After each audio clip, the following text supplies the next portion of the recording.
Saudaraku, Pembangkit Listrik Tenaga Air atau PLTA Peusangan bersiap menyambut fase operasional dengan langkah strategis untuk memperkuat sistem keamanannya melalui perekrutan 28 personel Sekuriti, seluruhnya merupakan putra asli Aceh Tengah.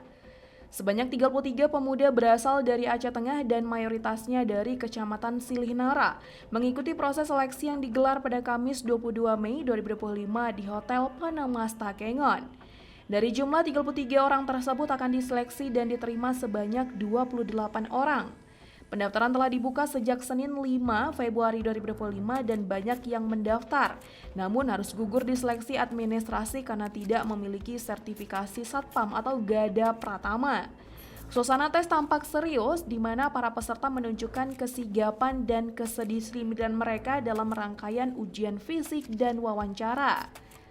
Untuk para calon sekuriti yang lolos nantinya akan mengikuti pelatihan bela negara guna memperkuat kesiapan mental dan fisik mereka sebelum bertugas. Kebutuhan akan sistem keamanan yang handal menjadi sangat krusial mengingat PLTA Peusangan 1 dan 2 diproyeksikan akan segera dimulai di operasi. PLTA Peusangan digadang-gadang menjadi salah satu proyek strategis nasional yang akan memperkuat pasokan listrik di wilayah Aceh dan sekitarnya. Dari Aceh Tengah, Romadani, Tribun Gayu.